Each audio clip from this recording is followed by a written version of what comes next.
Hey, it's Jamz Supernova and welcome to Between the Lines, a podcast all about breaking down the meanings behind my favourite songs and hopefully your favourite songs as well. And the great thing about it is that we get to do it with the artist. And sitting next to me is Hak Baker. I'm so gassed to have you. Cheers, Jamz. I don't mind. I'm happy to be here. Yeah, I had two people in mind when I came up with the concept. It was Yasmin Lacey and it was yourself. Two Cockneys. Two Cockneys, two of my favourite people musically, but also my friends. And I think it was like taking some of the conversations that we've had over the years and kind of maybe immortalising them in a sense as well. Like podcasts, you know, they live forever. Some radio shows are gone in 4 weeks, but I feel like we've had a lot of like... Acquaintances, yeah. And like times that we've been, you know, hung out post radio, during radio, and I just wanted to have this moment to celebrate you and do a deep dive. Thank you, I appreciate that. So 2017, I had to look up online of the first time I actually met you in person. I was like, oh my God, we both look so young. And you'd come on the show when I was on BBC Radio 1 Extra, and I remember, you know, being sent your music and saying, there's this guy, we really think your show is the place to start it. Would you be up for doing the first national radio premiere? And I listened to it and I was like, this is really interesting, this is different, and this is definitely what I want to be supporting. It wasn't kind of like a question. And I look back at that moment and I'm just feel so glad to have been like a tiny cornerstone. Massive, you shouldn't say tiny, massive. No, because you're the talent, you know, you would have done it anyway. But I hear you, man, but that meant so much to me at that time.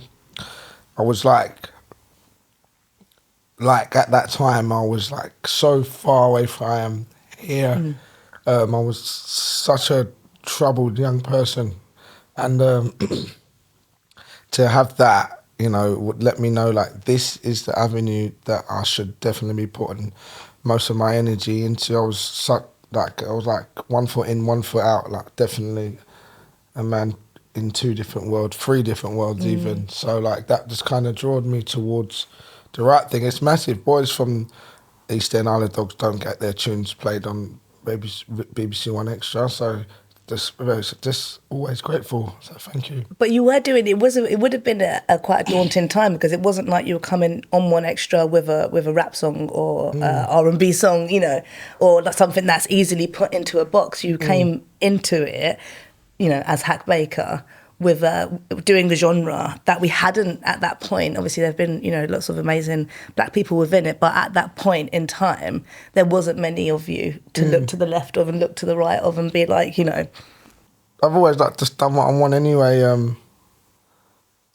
Even just from young, just moving out of my mum's home because I thought I don't want to do this, so I'm gonna do this. So I've always just gone like, if I'm gonna do this, I'm gonna do it. And then especially when I first started playing guitar, like my friends was laughing at me and stuff, just thinking I was drunk and stuff.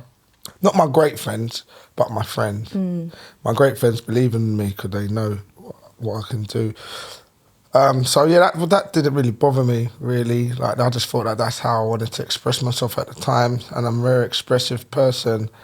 So that didn't really bother me. That's just what I wanted to do, and so it was just great that it gathered acclaim, and yeah. What was that moment when you picked up the guitar? Well, the first moment was in prison, and it was like at a raffle. Names was put in a hat, and then my name was pulled out. But like when I really think back, like even at primary school when they used to do like guitar lessons and music lessons, they just pick people at random, and it always used to seem like to be the same person. And, so it's rigged. Yeah, I thought it was double rigged. Like, do you know what I mean? Like Ferda, always TR, always used to get it. I remember it. Like, do you know what I mean? Put write their names like, loads of times. Matthew, always getting it. Like me, I'd never get. I think I got 1. And it's crazy because I really, really like delve into it, like my memory base. Like I know, like I always wanted to play it, but I never really got the chance. And it's funny that it just happened to be in prison, you know, silver lines everywhere. Do you know what I mean? So yeah, it's been there, and then I come out, and then to be fair, I didn't look at it for like another 3 or 4 or 5 years, and then like I met someone, and she was like, "What do you want to do?" And I told her. And I was just doshing about doing what I needed to do, and she bought me it. And then, yeah. Sometimes it just takes that one person to see what you see in yourself, but to sort of help you to actualise it. Mm-hmm. And World's End FM came out last summer, so this is almost like a year-on celebration of such a brilliant album. I love doing these interviews because I really I read every article that has been published about you. I've listened to the album, you know, in a whole different way from start to finish, not just as someone to enjoy the music, but like, you know, critically, analytically. And I think as a conceptual album from start to finish, it is absolutely brilliant. From every song is sick, the way that they all interlink together, the sort of the voice notes, you know, the end with Jack, like, and then hearing all the different voices of people talking about what they want from the world for themselves. I mean, wow. Do you feel good about what you put out in the world? Slowly. Yeah. That's not the easiest thing to do, to feel good about yourself. It's not easy, but getting there. Definitely, like getting big, like learning to be more proud of myself. But it's a journey, innit? And that's one thing I realised in life, that it's a journey. Like, things ain't gonna change like overnight and stuff. But yeah, just ever so slightly each time, just getting more proud of it. You know, got to stay off the internet and like stop watching numbers and looking at things and just get back to life, you know. That's something I'm good at, but then like it's just kind of keeping the balance. Yeah. And I think, like, you know, there's so many different measures of success, and, you know, one of your biggest measures of success is what you've done live, you know, the live journey. Yeah. You know, in the last like 18 months, yeah. To Somerset House, you know, coming up. But I do feel like World's End FM is like, people that knew you when it came out, and you had your kind of core, you know, sort of supporters and fan base. But now people are like, you know, even seeing you at Six Music Festival, seeing people that hadn't heard of you, now they've got this body of work to go back to, and you're giving us singles as well. So it's kind of almost like, I think it's just a good blueprint for any artist that's coming out to be like, you know, maybe when the album first comes out, it's not going to be like, fireworks and everything's, you know, suddenly it's like award shows and this and that. But if the body of work is great, it will keep on growing. Yeah, that's what Kwame, my manager, said to me. He said, like, some people ain't even heard this stuff, and it's like, it's good to have this, so people be able to look back and look at it, you know. So you've itched it into history now, so it will be there, always be there for people to like, go back and find and discover and stuff. So yeah, I'm just happy that we've got to that milestone, and we got to that milestone my way. I didn't sell myself short or sell out, or, you know, run towards a major, and, you know, God knows there's people there trying to do that. But like, I felt like, as I'm an older gentleman as well, like I'm 33 now. You're older gentleman. So old. Older, keyword. You're a wise soul. Yeah, like money, like never like kind of lured me, because, you know, I've had money, like but, you know, but I've paid the price to have that money and things like that. So I was able to just keep, just never see that as my God, and just see my goal and my words and what I want to achieve, you know, as my task. I think from the jump of meeting you and then obviously listening to the album now, I feel like, you know, you're somebody who knows who you are. I know you sort of said about like it's hard to feel proud of yourself and that kind of sort of self-worth, but I feel like still underneath all of that, there is this kind of power of you knowing who you are, like, and you knowing that who you are and your beliefs and what you stand for and your morals and the things that you see around you, like, it's so strong. Yeah. And is that, I just wonder, you know, if we're going to start talking and breaking down Windrush Baby, thinking about, you know, your childhood and your mom and the way you grew up, was that put onto you, like, Hak, you are this, Hak, you will be this? Yeah. Especially when I was young, I had strong family bases, big sisters, big cousins, big aunties in London, Sheffield, big, strong Caribbean characters. My auntie Daphne, bless her soul, my grandma, bless her soul. You know, solid people. My dad's side, my Grenadian side, they were solid as well. My auntie Verna, my quite big sister. matriarchal as well. Yeah, little women. They are. Like my big sister Kelly, Like even my niece Kalisha, she's like the same age as my sister Sam. All of them, like they are women. Like most, like they just look after me. My mum, stiff as an ox, like full-bred Jamaican. You know, came in when she was 17. Always wants to go back. We are gonna go back. We're trying to build a home now.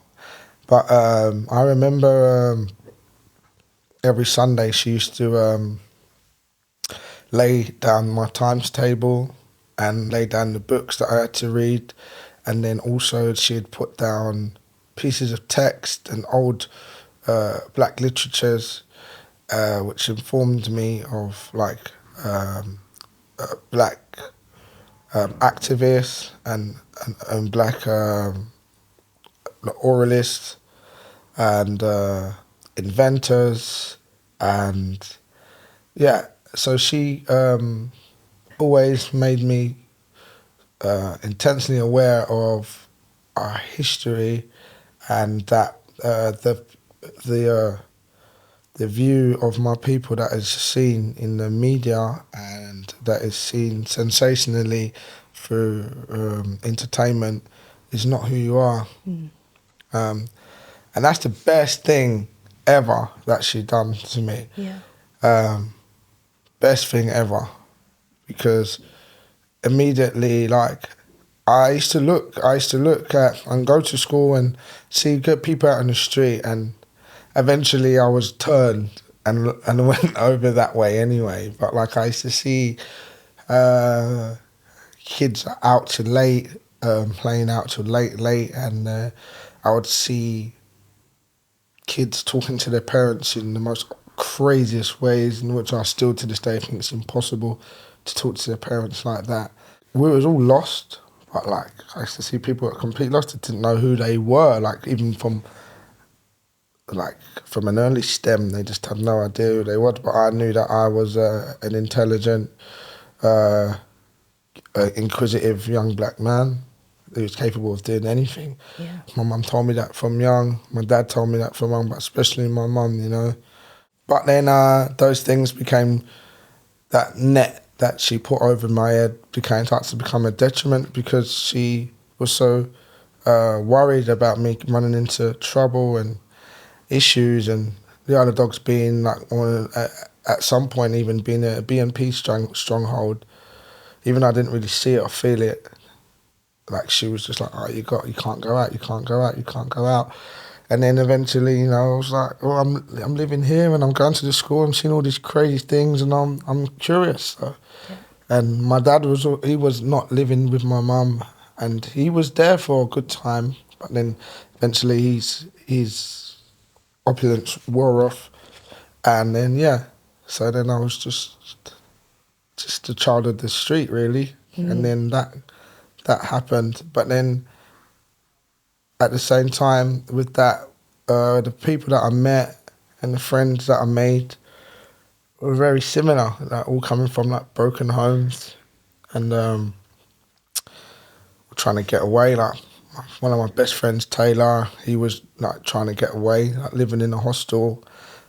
Like 14, 15, I left my mum's house. I was living in a hostel at 15 in King's Cross, seeing all kinds of things, you know what I'm saying? So but our friendship, like, I used to get thrown out a lot, and I'd go and stay at my Irish mate Shay's house, which was 5 doors down.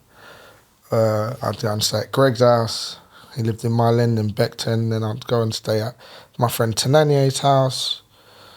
You know, and then all sorts. And so my friendship group was really tough and strong, because we all looked after each other. When I got my first flat when I was 14, I was renting a flat with Ali. I got him kicked out in a month. Like, our landlord lived next door. It was never going to work. And then I got my next flat when I was 15 from the council. You know, so many young men and women, if you are in that environment, you still will be lured by what's around you, but it's that knowing what you've got back there, or what there's something that's still there. I wanted to start with the outro of Windrush Baby. and it's your mom, and she's like, coming to Britain from Jamaica was not easy for me. As far as I was concerned, British blacks were lost souls. So what kept me going and what is really important is the values taught to me by my grandmother. But I hope one day you will get those values because you haven't got them yet. Some of the things you do still show me that you haven't got those values that my grandmother passed on. And that is what's happening to the black community. We have let go of very strong values that we used to have. So she's kind of like putting it on you there. Always putting it on me. Yeah. She's always putting it on me, my mum. It's quite a vulnerable thing to, like no one wants to be told off in front of their friends by their mum because you know that it's that kind of embarrassment. Like it's hard to come back from. But you put it in the song. What made you like kind of come to the? How did you get her to record it? She sends me voice notes all the time. I think her figuring out how to send voice notes is a blessing and a curse. Like. But she's amazing, my mum. Like, she's so powerful, and I asked her for that. I said, like, I'm doing this song. I just said, tell me how you feel, and she just sent that over to me. And I don't have no issue of hiding from what my mum says. I put her anytime I can broadcast her. I put her up. She's like the apple of my eye. I put her through so much shit, like. So yeah, anything that she says, I don't need to hide. I don't need to hide anything about me, really. Yeah. I don't really give a fuck what people. Everybody gives a fuck, but like it can go over. So yeah, I just wanted to, there's no power. Yeah, people. There's no higher power than your mum in this world. Maybe your grandma. So there's no shame there. That's just like the truth. Everybody heard that. Any black kid that heard that looked around and thought, she's right. Yeah. And thinking like you, 15, moving out, and then you now at 33, do you feel like you are starting to have those values now? Yeah, slowly but surely. Slowly but surely. I even turned down a beer the other day. Oh, I heard you. I read that you did a water fast. So the values, come on. Yeah. Tell me a little bit about like culturally, the Jamaican side of you and the Grenadian side of you, like because I feel like, the Jamaican presence is often like really, I guess it's quite sort of dominant in here in the UK, but it's not. There's many different parts of the Caribbean and people that came here. So I just wondered, was there any sort of cultural differences that you experienced? Yeah, definitely. They cook slightly different as well. My dad used to roll with Bear Yardies though. He used to do like the sounds for Luton Carnival. So my mum linked him and whatever. At Carnival? Yeah, I don't know if they linked at Carnival, but possibly. I should ask, but I haven't. Yeah. But my mum said if she knew that he wasn't Jamaican, she would have never got with him. It's a very Caribbean thing to say about another island. Exactly. Fellow island, yeah. But yeah, my dad the temperament is a lot more cooler. Jamaicans, it's a runaway slave island, Grenada? No, Jamaica. So like, it's in our genealogy. Like we're a bit like our past is drenched in trauma and revolt.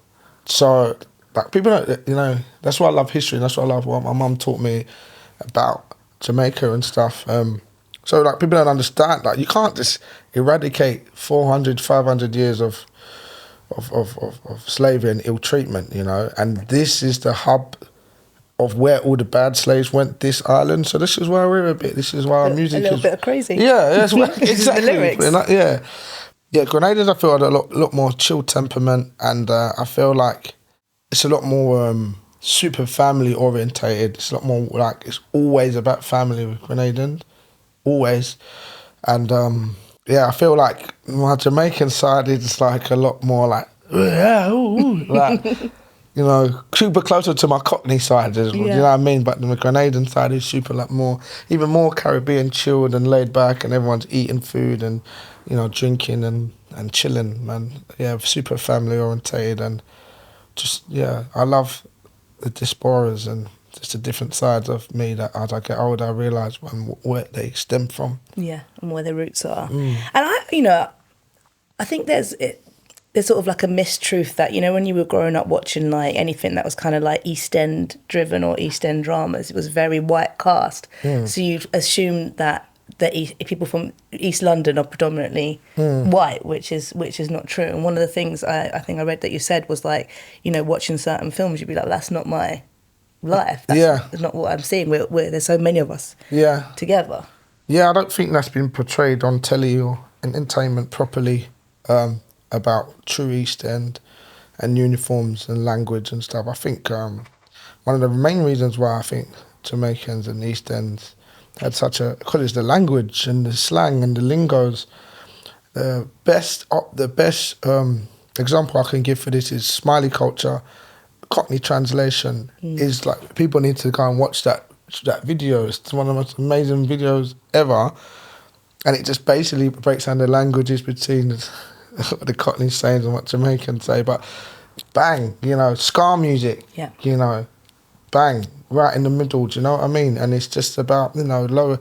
It's like, you know, race is a problem, but class is just as a big problem as well. And I feel people at the bottom of the barrel can marinate, and we know we've got the same issues. So in East End, you know, there's white people, there's black people, there's Asian people, all fighting for crumbs, you know, especially in the back bit of East End, you know. So, yeah, people need to just have a look. Like from school, we were just all super mixed. Obviously, it's a predominantly white area, but like, just look a bit closer, man.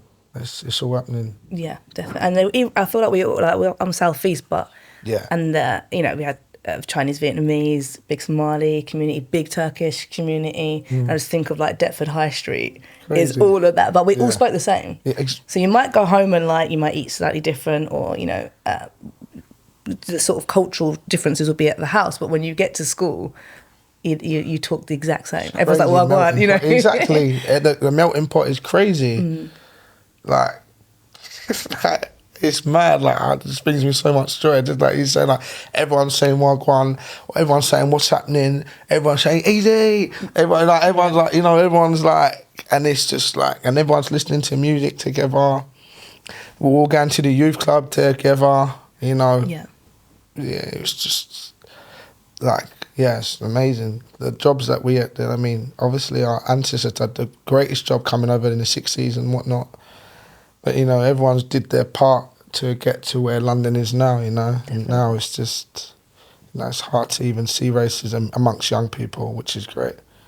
And there's a whole sort of exhibition at the British Library about Black British history within music, and it goes all the way back to 500 years, starting with King Henry VIII, I think it was. And he had that player. The flute boy, I've seen it, And, you know, if you was to look at the media now, you'd think that black people only came over in the Windrush era.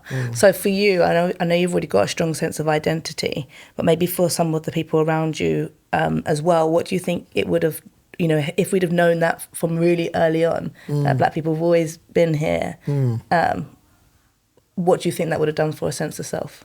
I put my conspiracy theorist head on. I don't really like it. Tinfoil hat. It's like, you know, that would have done wonders for people's self-esteem, you know. For some reason, that was completely left out of the curriculum. Only in the curriculum, they tell us that we were slaves. That's it. And then they discount us from the whole Egyptian affair as well. They tell us that's not even us, you know. So, I don't know what the plan is. I don't know why that was done. Well, I do know, but like I'm not gonna get into that. But yeah, obviously, people don't know who they are. If they can only trace their history back to being a slave, then like just listen to those words. What's that gonna do to you? You're always gonna feel slightly under. And the richest man ever known to man was King Mansu Musa. And he was a gold king from Mali, and when he used to come through, he used to chuck gold out and cause inflation when he was travelling, but they would never tell you that. So. Well, I mean, I've never heard that. And I'm like, that's, right, Forrest, when we get home, listen, look it up. Should we watching Bluey on one side, and then we're going to be, check him out. Let's jump into verse 2. So, 17, mommy came over from the Caribbean. What a being. Went university faced with adversity. But hit the shebeen just to ease the time. You know what I mean, yeah? Now the love is gone from the street. Can you not see it? Just leave it to the Windrush Baby. It's time we reclaim it. So meet me in the streets at night. So there's kind of like this call to action throughout the song of like, meet me in the streets. And it's kind of, from what was, and again, this is like the whole point of like, I've dreamt up my own version of what this song means, and you're here to tell me like you're wrong or I'm right. But it's celebratory, and it's also kind of, you know, sharing the sort of trials and the tribulations of what it meant for our ancestors and our parents and our grandparents. But there's this call to action. So what you know, in your head when you're like, meet me in the streets at night, what did you want? It's all in the streets, isn't it? Like activation, fun, togetherness, rebellion. It's all on the streets, not on the phone or in your room. It's all on the street. When I met the greatest people that I hang about with, I met my best friends in the street, you know. I stood up for myself in the street. I made my name for music in the street. I used to play my guitar in the street. It's all in the street, man. People come together in the street, in the raves. Like Special said, the ghost town, all the clubs are being shut down. That creates segregation. We don't have places to convene and talk and discuss things, you know, over whatever stimulant. That's where the best conversations are had, you know. The revolution ain't going to be it's not going to be in your room. Yeah. It's going to be in the street, you know, so we might as well start getting used to each other on the street, because that's where it's at. That's where it's all at. That's where I grew up, really. And I like the idea of like, you know, and I've seen it and felt it, you know, people can be in such hardships, but there's joy as well. And there's parties, you know, like we used to just like run to different areas and go to parties, of course. I remember actually going to this place in Honor Oak Park, Southeast, and like there were all these amazing wooden houses that had been like purpose built, and I think Yusuf Daisy's family are part of the original guys that built it, but they had like this street party and it was just open to people. We've had a street party on our road. Like there is something about like, you know, my new this park at the top of my road used to be like a bit cracky, and then they bought like a little sort of play area there, and then the guy, little sound system man, at the end his garden backs onto the park. He's like, I'm just gonna play some rhythms for the children, and I was like, yeah, thank you, that's Ronnie. Appreciate Ronnie, you. Yeah, big up Ronnie. That's it. And the music should be. We're trying to organise a street party now as we speak. There's nothing better being amongst the elements and sunshine and wind and reasoning and rum. Yeah. There you go. What was it like? I mean, did you get to go to Jamaica much as a child? Yeah. And what was that experience like, going as a child, but then also as an adult? I know you go back. Quite often around Christmas time and stuff. When you're a kid, you're bored. You don't really know what's going on. You know, you kind of just like, oh, I'm used to like metropolis and walls, and so you don't even really love it like that. I wish I did love it more when I was younger.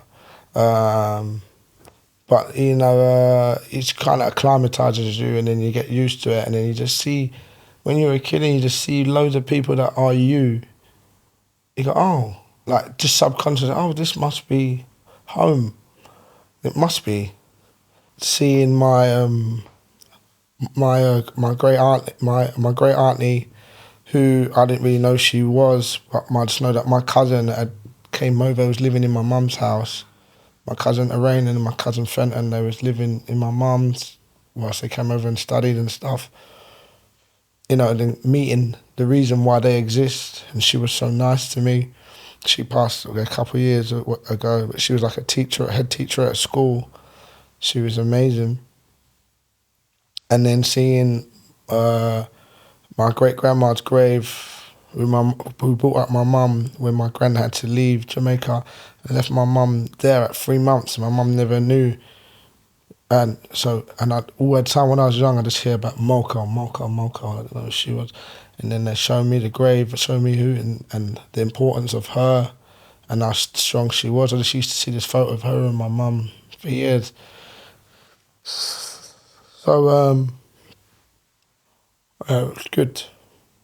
I was thinking about your mum coming over at 17, and you know, my granddad came over at 16, and he never knew his mum left him again at around 2-3 months to come here. My great grandma Ruby, so he never basically had no memories of her, and then came here at 16, and she'd already had more children. Exactly what happened with my mum. Yeah, so he got here. Oh, You're right. Sorry. No, it's all right. Do you want some water?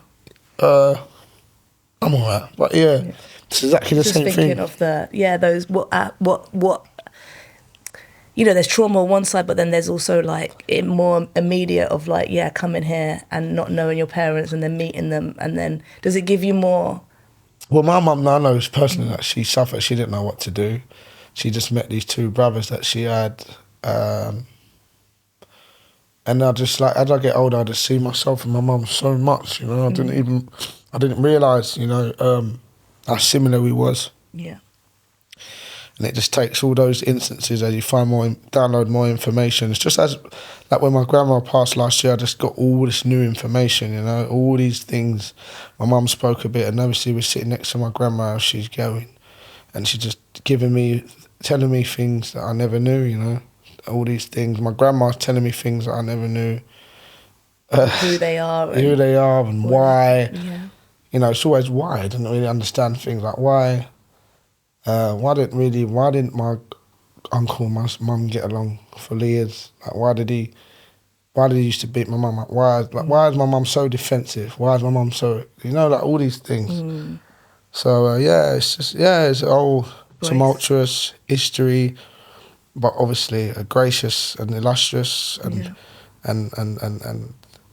meaningful history as well. Obviously, I wouldn't even be here if it wasn't for that, you know. So, and then you understand people. You know, I think we put so much pressure on like parents to be these things that it's like, well, they do what they can with the tools that they have.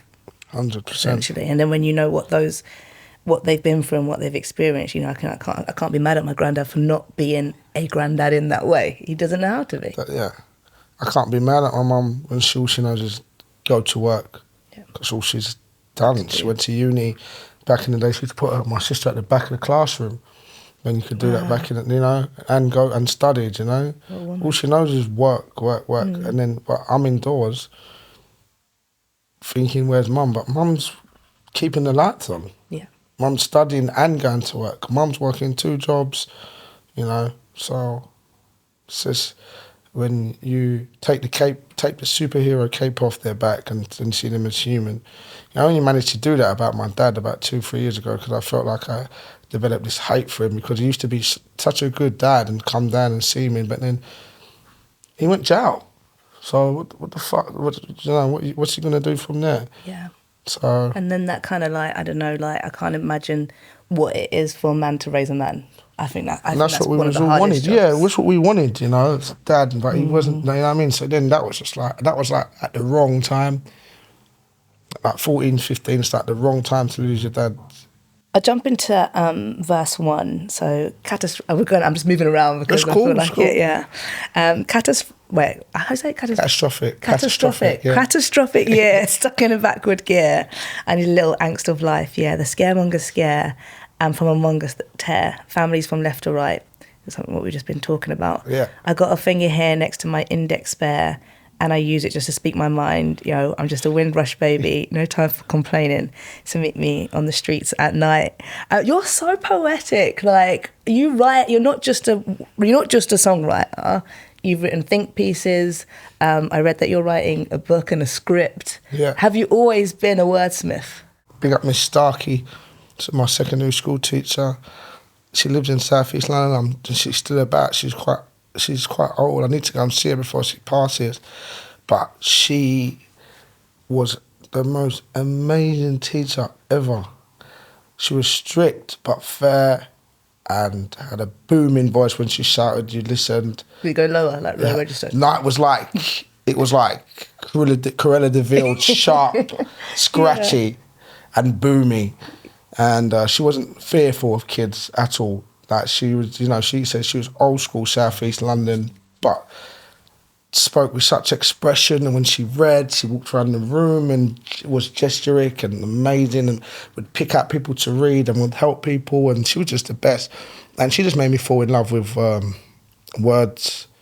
I used to, even from primary school, I used to do creative writing and write the most craziest stories. And I used to love reading them out. And then, secondary school, I only paid attention in maths and English and I got A's in them because, I just loved it. You can tell, I mean, you know, when I read some of the stuff that you write and the way that you write, and there's so much sort of like, you know, there's so much like description, but in not saying, you don't have to say too much to say what you're saying. And there's like, you know, like I said, there's sort of like, it's almost like in like proverbs, like, you know what I mean? Like the way that you write is kind of, if it was a book, it would be like analysed in a sense of like how to really get your point across. And when you are writing pieces, scripts, books, music, like how do the words change with the mediums, or do they? I try to keep my wording just in the same place all the time. Language is important, and if you have a language, then you shouldn't alter it for anybody. Just make it open so everybody can understand it. I just think like there's such power in words. Maya Angelou used to write crazy stuff, you know, and I love medieval writing. I was obsessed with the whole medieval thing in school. It's just the dancing and the courting and the coaxing and is that there you got the cheeky chappy? Yeah. I've seen you in the club. I've seen a bit of that courting. Yeah, and the chivalry. Yes. And old schoolness. Like I loved it. I was just like, oh, this is amazing. And the rhymes and, you know, the love, the chasing of love, like Romeo and Juliet and stuff. Midsummer Night's Dream and stuff. Yeah. Imagination. So yeah, English is like literature as always. Like, and I love writing. I love Old English. I love how picturesque it was. So I just do my thing with it, man. I like, yeah, right, yeah, it just comes second naturally to me. And you warp words, like sometimes you will change the delivery of the word to fit within the line. So I think it was like, was it via or via? Like, but on one of the songs on Wells End FM, like, but it's the way that you like drew it out, and it was there's massive importance in cadence, man. You have to know. There's just like it's like flirting with word. Like you have to smooth them round sometimes, or like just put them in, like you just have to like paint like dances with them. It's like dancing, like it's the syllables and stuff. You have to know. You can't just, well, some people do, but I think that's not right. You can't just say things. You have to deliver them and put them in their places, and so people can feel them. You know what I mean? And their conviction as well, because then I'm like, is it via or via? Or I mean, I'm here for whatever, like my mate however you told said me, it. Like Ash, my guy who used to manage me back in the day. Oh, big up Ash. Yeah, man. He used to say, you just make things up sometimes, didn't you? And I go, yeah, of course. Like, this is my life too, bro. I'm the main character. Do you know what I mean? So, yeah. I wanted to ask actually, because I really love that you know, again, and I know you share, and you share so much within your music, but also your experiences in life. And I think it's so important for so many different types of people to hear your story, and they'll see something in you. But you talking about, you know, your experience and, you know, going to jail, you know, my little brother's been in jail since 2018, in and out. And I remember going to visit him, and, you know, going to sit in the visiting room, and I just looked around at all these young men, boys, and seeing them with their families or their partners, or just, you know, whoever had come to visit them, and just I felt like I really saw them, and I saw them as the brothers, the dads, the sons, the grandsons, and I saw them in this kind of really, you know, really vulnerable place, and I saw them as men, you know, and I think that it was a really eye-opening experience to be there and to see that, and to think, you know, we're all somebody with this is just one situation that's led to here, but it could be anybody that could be sat there. Do you know what I mean? 1 million. So I just wondered, when you wasn't, you know, inside, obviously you started playing the guitar, and that was obviously quite a big sort of, you know, life moment. Did you write in jail as well? I was always writing lyrics, but we used to rap in jail a lot, so I was just rapping with a lot of boys, getting on with it. But I never really wrote songs on the guitar in jail. I didn't know really what I'm doing. We had lessons like fortnightly. We had probably like 5 lessons, then they came to an end. but I still had the guitar in my cell. I was just still thinking, I used to look at it and think, yeah, I'm going to definitely do something with it outside. But it's crazy how supportive the boys inside was. And like, yeah, keep learning. What do you know? Like my friend Courtney, like I still talk to him, like now we stopped talking to him, going on holidays together. He's one of my best friends. And like, he would like support me. My mate Ryan, Jack. That's where I met Jack. Yeah, you know what I mean? Jack is like, you're right. You're like, wherever Hak is, there's Jack. You know what I mean? So, yeah, Jack, you know, all the boys are very supportive in there. And that's what jail is like. It strips everything back. And in the end, we're just all young men in there, just, you know, and then we talk. You've said it more eloquently than me. That's what happens. And it becomes like, everyone's just like brothers. And everyone's sharing. Like, people will share whatever they have, they will just half it and share, and you know, we just get taken right back to the elements of like brotherhood and stuff. And yeah, it's weird, man. It's a weird place, prison, because when you leave, you don't actually. Of course, you want to go to freedom, but you don't actually want to leave your mates. Of course, it's weird. Yeah, and there's also like it becomes a world in itself. And I guess, was it hard to move forward then when you do come out? Because I see, you know, I did see that with my brother, and maybe that partly for him specifically, at that moment in his life, it was easier to be inside than it was to deal with the life outside. Yeah, I mean, I've been twice, and I remember the first time I went, I came out, and it was just before my 17th birthday, I think, or 18th, one of the two. And I remember I came out, and just in the alley where I live, we just had a big party. Everyone was just rammed in the alley. Street party again, Take him to the streets at night, And we just had it outside my flat. And I came back and I went inside my flat, and like I sat down and I just cried, because I thought, what am I gonna do? I ain't gonna get a job. I've never had a job. I'm just gonna have to go back to what I was doing. And I thought, oh fucking hell, I'm probably gonna end up back in jail. And then I just cried, and then I cried for about a couple of minutes, and I went, all right, cool, let's get on with it. Yeah. Do you know what I mean? And so, yeah, it's difficult. It's difficult, especially, again, going against the teachings of my mum. My mum has let me know I could do anything I wanted to be, but I'm just here, like, doing ones and twos, like, dedicating my life to this. And I know that's not my calling. Like, I'm very aware of things. I'm very aware of things all times. I'm aware of my situation, aware of my surrounding. I know what's going on. I read rooms immediately. I know what's going on all the time. When I was first in jail, my mum didn't know. My mum was a probation officer, and she come on in the visiting room and saw me and didn't even know I was in jail. And then, I don't know. You just go, I don't know. You just go back to what you know, innit? And then you just, survival instincts kick in, and you just do things that you didn't know that you could even do. It's good to know you're capable of things, though. And you're capable. Yeah, I guess for you, do you think the music was a big moment in? I've always made music, and I kind of knew. To. Yeah, definitely. Even just at the point where, just before I met you, it was just like, right,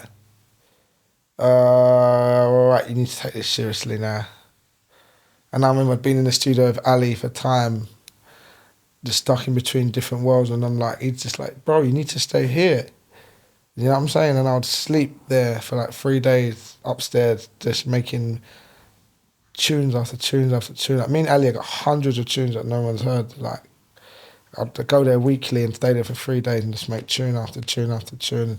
So I love Ali. I have to give him his flowers all the time. He kept me straight and narrow for a while, man. And and then it got to a point where I was like, oh, okay, this is what I've got to do. And Ali's part of this song as well, right? He's pretty much on most. He didn't make. Ali made last World's End FM, the last tune. Yeah. So he made that, and he made Run. And where did you write Windrush Baby? Like, we want to know the scene, the setting, studio. Just wrote it with Karma Kid in the studio. Like, I just had this guitar. I had the guitar riff. I just had it. And so I just go to the studio and I start playing the riff. He's like, oh, we like that. I was like, lovely, lovely. Put that in. And then it just comes. I think in my phone, I'd written the term Windrush Baby in my notes. My notes is ridiculous, like a labyrinth. It's thousands of notes.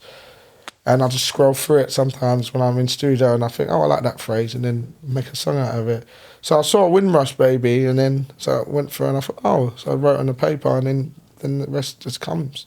And what about like in terms of where were you at in life? Was you like deep in the making of the album, or was it? Yeah, it actually was. Windrush Baby was like probably towards the end of the project. Yeah, but like, again, my subconscious runs shit, and it's like, there's probably thinking about something, and yeah, that's what just came to fruition. I think it's such, obviously, you know, you can't predict these things, but we couldn't even predict that the 75th anniversary would fall when the album was kind of coming. You can't predict those things, but now it's almost become like culturally, like, yeah, I was talking to this girl, her name's Alicia Scott. She's from Wales, from Cardiff, and it's like one of the earliest ports where black people came into the country. Okay. And she says, yeah, I'm a Windrush Baby. We were chatting, and then like now it's like, that's what we say, yeah, you're a Windrush Baby. Yeah, I'm a Windrush Baby. Yeah. Like, it's just like culturally become, you know, a thing now. And I think that's also the brilliance of a writer, is to make something cultural, you know. Who are your favourite writers? Marcus Garvey was just crazy at talking. Yeah.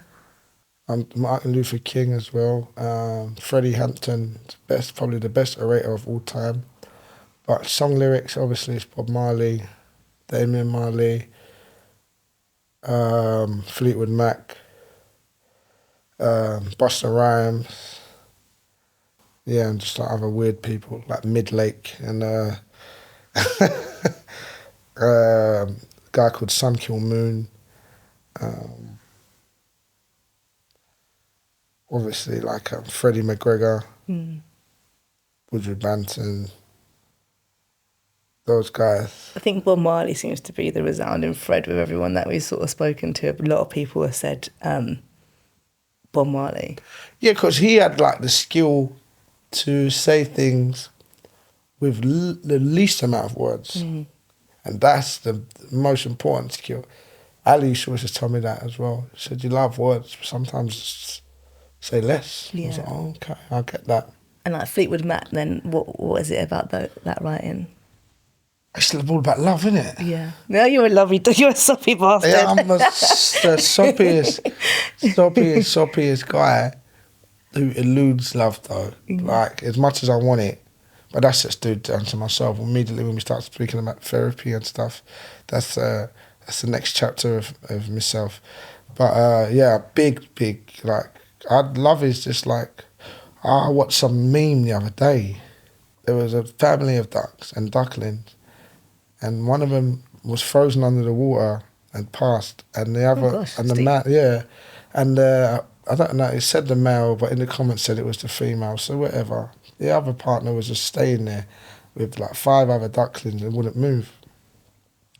So a gentleman intervened and took them all, because he thought they was going to freeze to death. So he took them to his garden and blah, blah, blah, settled them in, and then the next day, once he'd settled them, all the ducklings in, the adult duck flew back to the freezing pond. So the man, curious, went back there, and the duck was just standing there on the ice next to his deceased partner and froze to death. Oh my goodness. And I was like, Jesus Christ, why did that hit me so much? You know what I mean? And it was just like really affirming that love and companionship is ultimately definitely what I want, but it's just so hard because I've never seen it performed efficiently in close vicinity. So I have, I have all my things due to those things we was talking about, and families split and stuff, and you just don't know what to do or how to trust, or cause everything that you've seen close is broken. Everything in your families. All my close family members families are broken. Every single one, except for my big brother Leon. He's the only person, and my cousin. It's funny, I can name them. Yeah. Do you know what I'm saying? Yeah. I feel the I feel the same. And I think I also know on the other side, but it can it can work and then not work. You know, if I think about my mum or someone, like being with someone for 25 years and then not with them, you know, like I don't know, maybe I think about love a lot differently as I get older, and what I think love is in the moment. Yeah, but love in the moment, like, I can definitely love in the moment, but then, like, once I've left that moment, I'll second think it so much that I'll just go run away from it. Because I think, what if, and how can I give someone that much power? Your first girlfriend cheating on you with your worst enemy, then your second girlfriend cheating on you with your worst enemy, and it's like, oh shit, I can't even fucking fathom this shit. And mom and gran and dad and brother and big sister Sam and this and that, and I could keep going, and it's like, oh God, I don't know. And do you think it's harder for men to talk about these things? Is this something that you would talk about with your brethren? Like, you know, at the end of World's End FM, Jack shares this really, you know, personal story of losing his mum into suicide, where he talks about therapy, he talks about group therapy. Do you feel like it's something that is there a way that you find therapy outside of therapy in some ways? Well, the words I use are very cathartic. It's like things that I want to bring that just need to come out. So yeah, I use my music as like my own personal therapy, and you'll hear that in my new project that's coming out because it's visceral.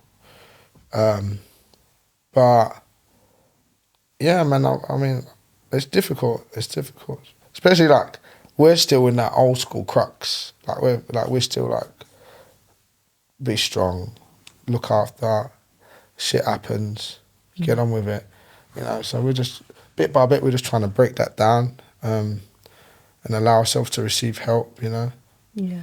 But it takes time. It's difficult. As well, I was going to ask, because, you know, in this we kind of have like no time for complaining, which is kind of like a very kind of male thing and a Caribbean thing, to just crack on, keep on going, don't complain. It could be worse. You know. And I think you're an empath. Like you observe people's stories, you share the stories of people. You're like people's champion, but also do you feel like you hold a lot of people's pain? Yeah. So how do you, you know, thinking of all the things that you are and want to be, how are you kind to yourself in the spite of resilience? We can be resilient and strong. And I'm not the most kindest person to myself, to be honest. I think the best thing that I do for myself is just go to the gym, spend time on my own in my room. Yeah, I think that's the nicest things that I probably do to myself realistically. Yeah, that's something, because all the alcoholism is whatever, but like it's, you know, it can be social, but the way that my friends and I intake isn't nice. We're not being nice to ourselves. It's, you know, we could call it a multitude of things, but it's abuse. That's why the first thing I said is, I said to you today, I turned down a beer. You know, it's massive. It's good, you know. I don't want to just keep, just don't want to keep that behaviour up. I like a drink. I don't think I'm not going to like a drink, but like a drink, don't need a drink.